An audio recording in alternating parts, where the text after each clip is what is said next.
Good evening बच्चों, आप सबका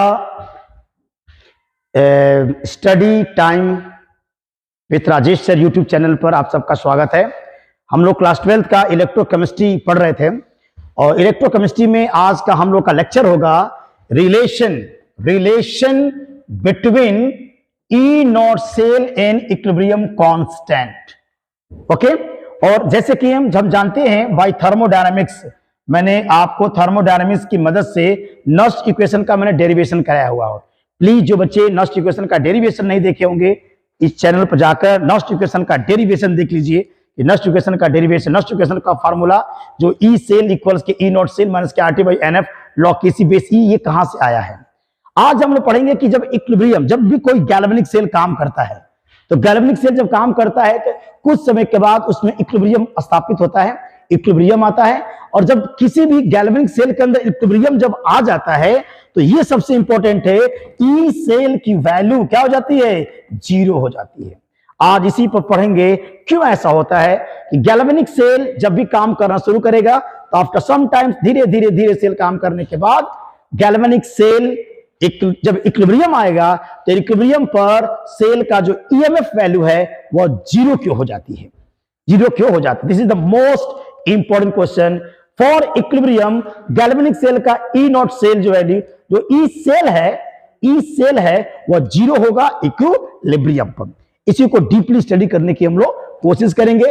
फिर हम पढ़ेंगे relation between K C, relation between E not cell, उसके बाद गिब्स एनर्जी का इसके साथ रिलेशन पढ़ेंगे और कुछ और खूबसूरत से न्यूमेरिकल्स के बारे में स्टडी कराया जाएगा। ओके बेटा, चलिए। तो सबसे पहले मैंने एक नॉस्ट इक्वेशन का डेरिवेशन कराया बेटा। तो नॉस्ट जो इक्वेशन है,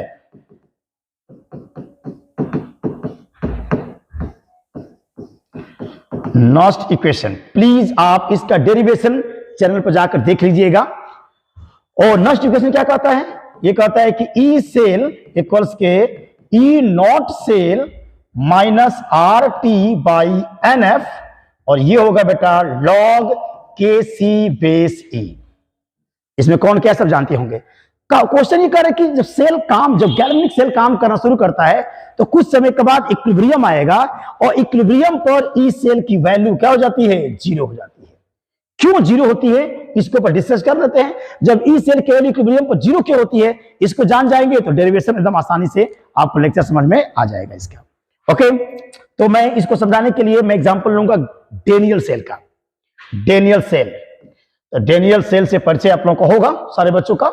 डेनियल सेल में सबसे पहले यहां पर क्या लेते हैं बेटा, zinc sulphate aqueous, zinc sulphate aqueous, और यहां पर क्या लोगे बेटा, कॉपर सल्फेट का क्या लिया जाएगा, एक्वस लिया जाएगा। इसमें जिंक की क्या डालते हैं, रॉड, इसमें कॉपर की रॉड, इसमें हम कॉपर रॉड डालते हैं और इसमें क्या डालते हैं बेटा, जिंक रॉड इसमें डाल देते हो। इसमें कौन सा चार्ज आता है, माइनस, इसमें कौन सा चार्ज आता है बेटा, प्लस चार्ज आता है। इसके बीच में क्या लगा देते हैं, साल्ट ब्रिज, और साल्ट ब्रिज में हम भरते हैं केसीएल, और केसीएल को अगर पाउडर के साथ मिक्स करेंगे तो एक जेल जैसा सब्सटेंस बनेगा, जेली पदार्थ, जेल जैसा पदार्थ बन जाएगा। उस जेल को इसमें भर देंगे। यहां पर पोरस प्लग हम लोग लगा देते हैं। इसमें केसीएल क्यों भरा जाता है ये हम बता चुके हैं।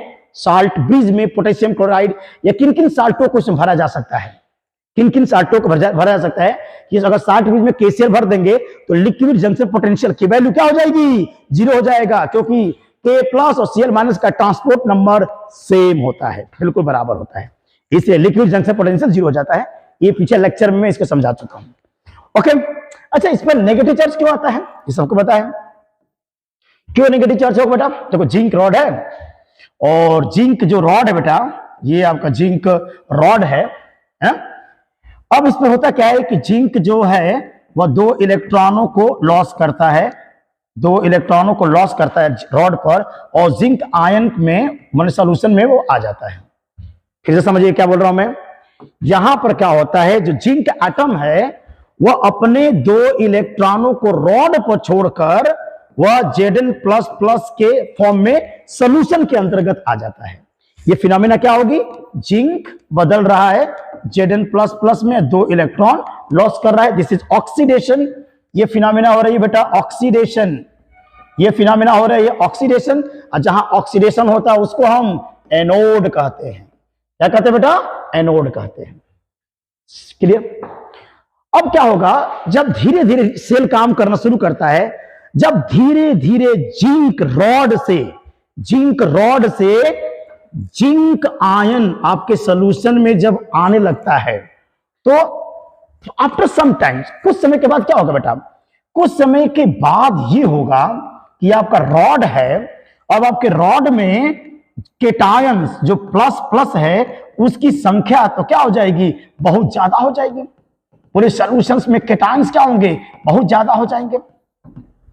अब जो केटायंस सॉल्यूशन में बहुत ज्यादा हो जाएंगे, और अब अगर मेरा जिंक आयन सॉल्यूशन में आना चाहता है, तो जो पहले ही से सॉल्यूशन के अंदर जो जिंक आयन है वो उसको क्या करेंगे? अपोज करेंगे, विरोध करेंगे, मतलब उसको आने से रोकेंगे। यानी कि जो Zn आयन शुरू में बहुत आसानी से सॉल्यूशन में आ जा रहा था, आफ्टर सम टाइम्स, धीरे धीरे समय के साथ साथ रॉड से जब Zn आयन सॉल्यूशन में आना चाहता है, तो जो पहले ही से सॉल्यूशन के अंदर जो केटायन है, वह केटायन उस Zn प्लस को सॉल्यूशन में आने से उसको रोकेंगे। मतलब ये जो फिनोमिना हो रही है रॉड पर बेटा, वह हो जाएगी स्लो, हो जाएगी स्लो। ये है क्या? ऑक्सीडेशन स्लो हो गया। ऑक्सीडेशन स्लो होने का मतलब कहेंगे कि रिडक्शन क्या हो गया? फास्ट हो गया। और रिडक्शन फास्ट होने का मतलब है कि अब इस जिंक के ऊपर जो रिडक्शन पोटेंशियल डेवलप हो गया है, उसकी वैल्यू इंक्रीज करने लगेगी। रिकॉर्डिंग ध्यान समझो क्या कंसेप्ट है इसका है। जब जिंक आयन रॉड में आना पर शुरू में बहुत आसानी से Zn प्लस प्लस सोल्यूशन में आ जा रहा था, लेकिन अब जब पूरे सोल्यूशन में केटायंस जब ज्यादा हो जाएंगे, इफेक्टिव बहुत ज्यादा संख्या में हो जाएंगे, और अब रॉड से अगर जिंक आयन सोल्यूशन में आना चाहता है, तो जो पहले ही से जो केटायन है वो Zn प्लस प्लस को सोल्यूशन में आ रहा है उसका अपोज करेंगे, विरोध करेंगे। इसका मतलब कि ये जो प्रोसेस हो रहा है बेटा, ये प्रोसेस स्लो हो जाएगा, मतलब ऑक्सीडेशन स्लो हो गया, मतलब जिंक के अंदर इलेक्ट्रॉन को त्यागने की, इलेक्ट्रॉन को लॉस करने की जो एबिलिटी है वो डिक्रीज हो जाएगी। तो अगर जिंक के अंदर इलेक्ट्रॉन को त्यागने की एबिलिटी कम हो रही है, दूसरे शब्द में कह सकते हैं, तब तो जिंक के अंदर इलेक्ट्रॉन गेन करने की टेंडेंसी बढ़ेगी, अर्थात जिंक का रिडक्शन पोटेंशियल इंक्रीज करेगा। तो धीरे धीरे समय के साथ साथ जिंक का बेटा ये जो वैल्यू है रिडक्शन पोटेंशियल समय के साथ साथ बढ़ने लगता है। जिंक का रिडक्शन पोटेंशियल धीरे धीरे इंक्रीज करने लगेगा। क्लियर? जरा कॉपर में आ जाइए। कॉपर में क्या होता है? यहां पर क्या बेटा? प्लस माइनस रॉड में बराबर में होंगे। यहां पे क्या होता है कि सॉल्यूशन से कॉपर आयन रॉड पर जाता है, और सॉल्यूशन से कॉपर आयन रॉड पर जा करके कॉपर आयन क्या करता है? 2 इलेक्ट्रॉनों को गेन करेगा और बदल जाएगा कॉपर में। तो अगर इसमें से इलेक्ट्रॉन कम हो जाएंगे, इलेक्ट्रॉन जब 2 इलेक्ट्रॉनों को Cu++ जब गायब कर देगा तो इलेक्ट्रॉनों की कमी हो जाएगी, इसकी वजह से कॉपर के रॉड पर पॉजिटिव चार्ज एराइज हो जाएगा। लेकिन जब धीरे धीरे सॉल्यूशन से जब कॉपर आयन आपके रॉड पर जाने लगेगा, तो हमारे सॉल्यूशन के अंदर जो एनायन है, जो माइनस है, उसकी संख्या क्या हो जाएगी? बढ़ जाएगी। मानिए सल्फेट आयन की संख्या क्या होगी? बढ़ जाएगी। और जब सॉल्यूशन के अंदर एनायन बहुत ज्यादा हो जाएंगे, तब जो कॉपर आयन जो रॉड पर जाके इलेक्ट्रॉनों को गेन कर रहा था, अब उसको एनायन अपनी तरफ क्या करेंगे? अट्रैक्ट करेंगे, खींचेंगे। यानी कि एनायन जब ज्यादा हो जाएंगे तो कॉपर आयन का रॉड पर जाकर इलेक्ट्रॉन गेन करने की टेंडेंसी डिक्रीज करेगी, इलेक्ट्रॉन गेन करने की टेंडेंसी डिक्रीज कर देगी। यानी कि कॉपर का रिडक्शन पोटेंशियल डिक्रीज होने लगेगा समय के साथ साथ। यानी कि ECu++/Cu समय के साथ साथ डिक्रीज करने लगेगा, घटने लगेगा। अब देखिए ये समय के साथ साथ बढ़ रहा है और ये समय के साथ साथ घट रहा है। तो जरा इसको ग्राफ पर रिप्रेजेंट करें। इस पूरी बात को अगर मैं ग्राफ पर रिप्रेजेंट कर दूं अगर मैं ग्राफ पर रिप्रेजेंट कर दूं टाइम या प्रोग्रेस, और यहां पर लिख देता हूं क्या बेटा, रिडक्शन पोटेंशियल। हमारा जो वाई एक्सिस है या किसको रिप्रेजेंट करे बेटा, रिडक्शन पोटेंशियल को, रिडक्शन पोटेंशियल को रिप्रेजेंट कर रहा है। अभी आपने पढ़ा है कि समय के साथ साथ कॉपर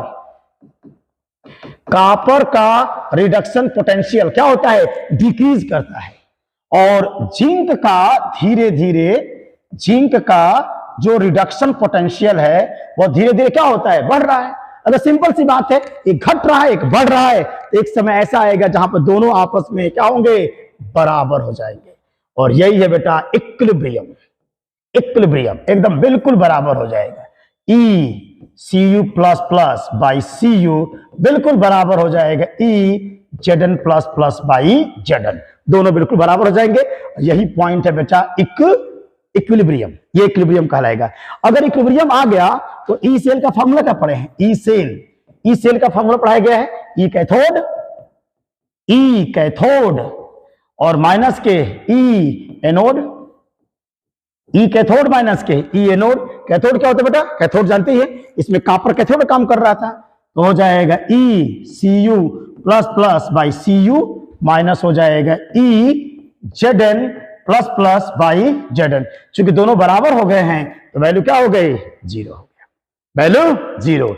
यानी प्रूव्ड हो गया कि जब भी कोई गैल्वेनिक सेल काम करेगा तो after some times equilibrium occurs, equilibrium आएगा, और जब इक्विलिब्रियम आ जाएगा बेटा, इक्विलिब्रियम जब आ जाएगा तो ई सेल की वैल्यू जीरो हो जाती है, ई सेल की वैल्यू जीरो हो जाएगी। इसको ध्यान से समझने की कोशिश कीजिएगा। ओके, अब आइए, अब तो हम लोग का डेरिवेशन आसान हो गया। अब बाय नस्ट इक्वेशन से प्रूफ किया गया है कि ई सेल इक्वल्स के E not cell minus R T by N F and log K C और बेस क्या होता है ई।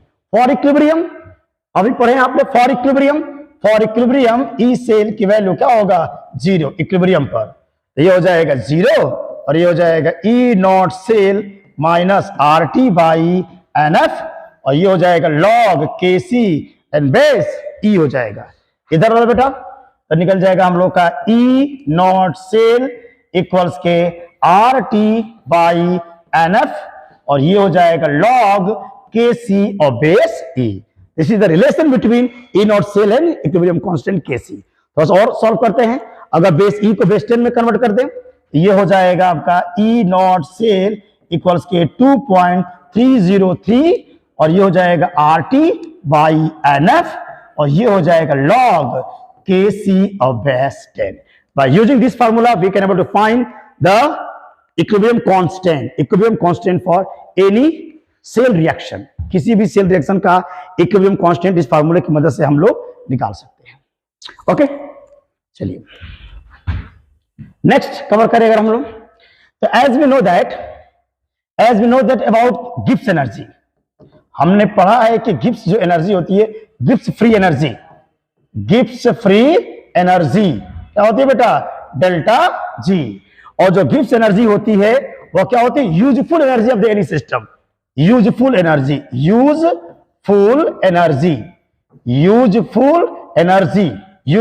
Of the any system is known as Gibbs energy. और ये भी जानते होंगे कि गिब्स एनर्जी अगर नेगेटिव में होता है तो हम लोग का प्रोसेस क्या होता है, स्पॉन्टेनियस होगा,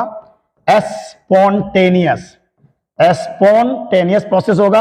अगर डेल्टा जी की वैल्यू पॉजिटिव होगी तो प्रोसेस क्या होगा, नॉन स्पॉन्टेनियस होगा।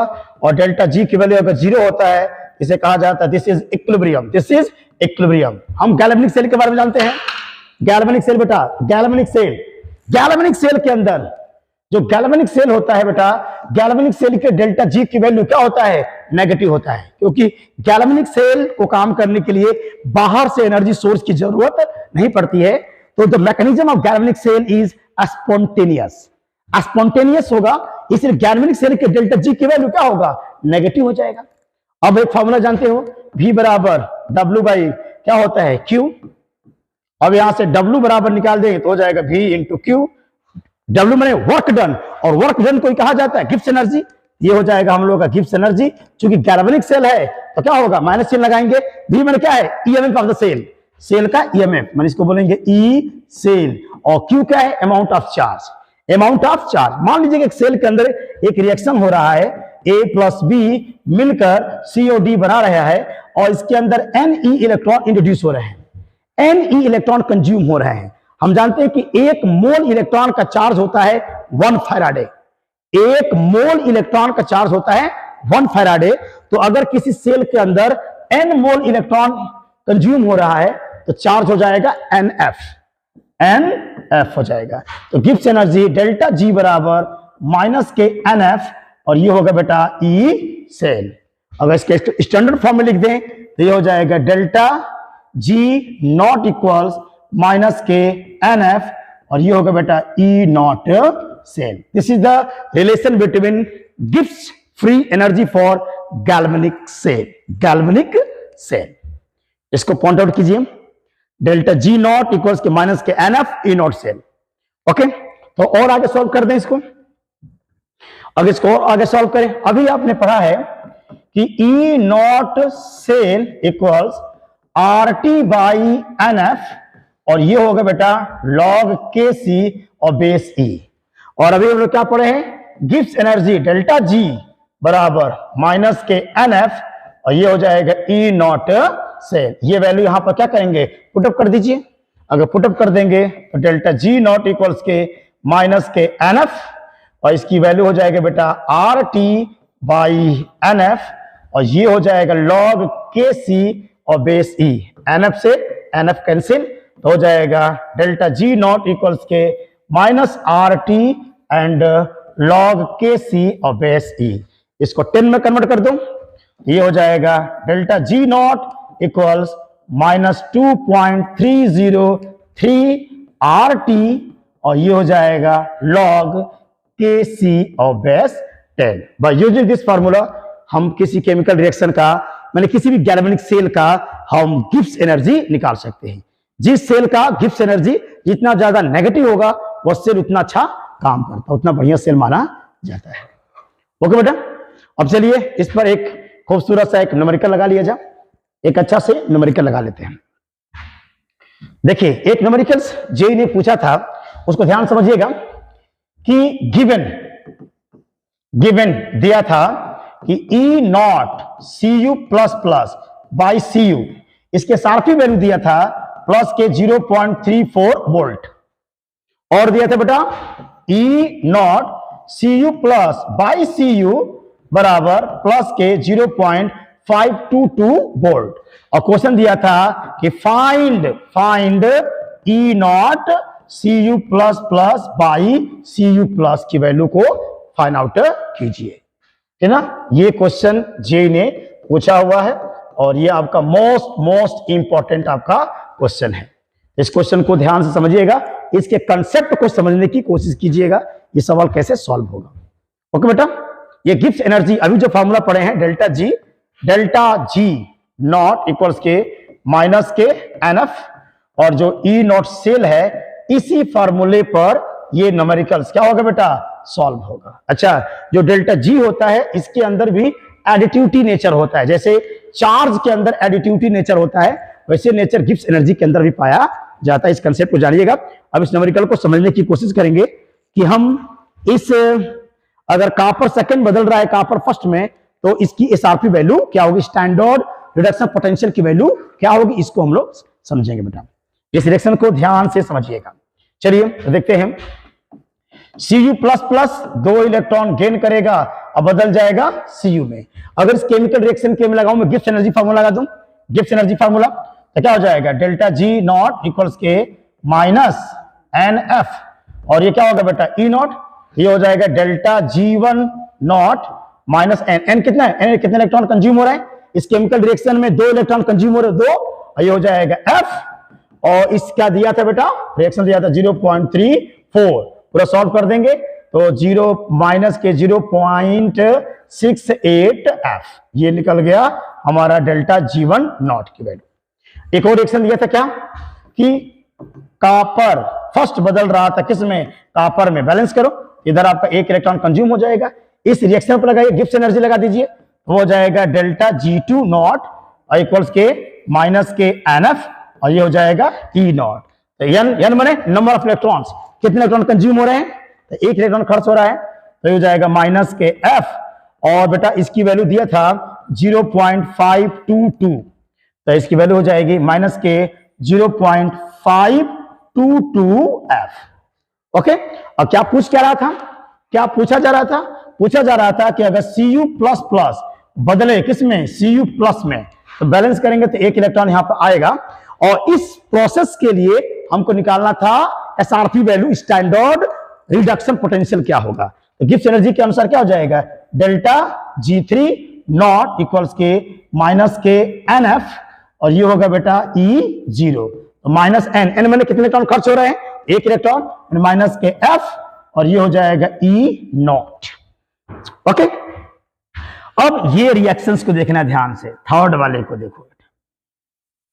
अब क्या करना है, ये हमारा इक्वेशन फर्स्ट है और ये इक्वेशन हमारा सेकंड है।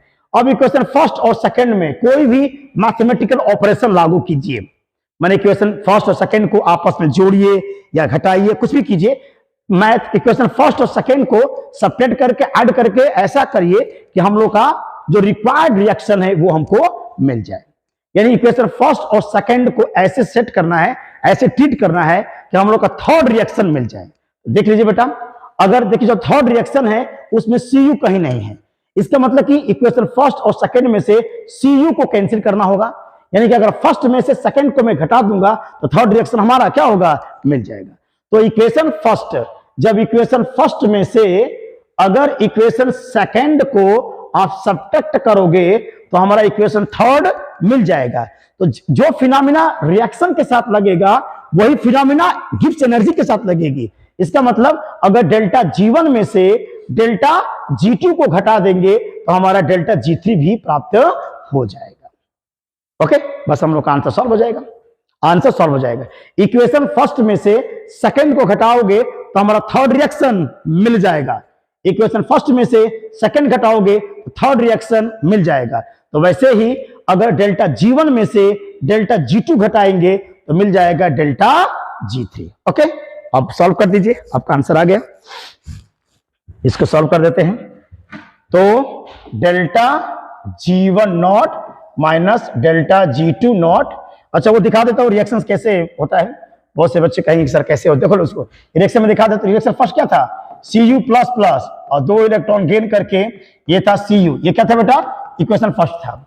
इक्वेशन सेकंड क्या था बेटा, Cu प्लस 1 इलेक्ट्रॉन गेन किया था और बदल गया था Cu में, ये इक्वेशन सेकंड था। इसको सब्ट्रैक्ट कर दो बेटा, घटाइए, घटाओ, माइनस माइनस माइनस, तो इसे कैंसिल हल करो, ये हो जाएगा Cu plus plus minus Cu plus और 2 इलेक्ट्रॉन में से 1 इलेक्ट्रॉन प्लस 1 इलेक्ट्रॉन, इधर क्या हो जाएगा 0, उधर ले जाओ, देखो Cu प्लस प्लस और 1 इलेक्ट्रॉन, ये हो गया Cu प्लस। यानी इसी केमिकल रिएक्शन का तो मुझे क्या चाहिए था, मुझे इसका SRP वैल्यू चाहिए था, यानी कि मुझे क्या चाहिए था, E not Cu plus plus by Cu plus, ये वैल्यू हमको चाहिए था। देखिए, तो इक्वेशन फर्स्ट में से सेकंड घटाने पर थर्ड हमको मिल गया।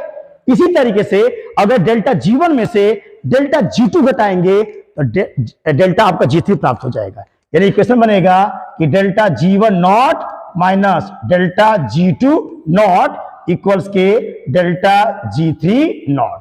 सबकी वैल्यू को पुटअप करिए, अगर याद होगा तो डेल्टा G1 की वैल्यू देख लेना बेटा, कितना था, 0 माइनस के 0.68 F माइनस डेल्टा G2 की वैल्यू कितना था, माइनस के 0.522 F और इसकी वैल्यू थी बेटा माइनस के F और ये था E नॉट। इसको सॉल्व कर देंगे, तो इसको सॉल्व कर दो बेटा, तो माइनस के 0.68 F ये हो जाएगा प्लस 0.522 F इक्वल्स हो जाएगा बेटा माइनस के F और ये हो जाएगा E नॉट। अब मैं इधर सॉल्व कर देता हूं, इसकी वैल्यू देख लीजिए, एकदम एक लाइन क्वेश्चन है, इसमें से इसको घटा दो बेटा, माइनस 680 में से सब्ट्रैक्ट करिए इसको, तो आ जाएगा माइनस 0.158 F, इधर हो जाएगा माइनस के एफ ई नॉट, कट करिए, माइनस माइनस कैंसिल, ये एफ सेफ कैंसिल, और ये हो जाएगा ई नॉट इक्वल्स के प्लस के 0.158 वोल्ट। इसका मीनिंग हो गया बेटा कि E nought C U plus plus by C U plus की वैल्यू आ गया प्लस के 0.158 volt. This is the correct answer. Okay, this is the most important question for JEE NEET and etc. Okay बच्चे, आज please इस channel को subscribe कीजिए, like कीजिए, शेयर कीजिए और हमेशा खुश रहिए। Thank you very much.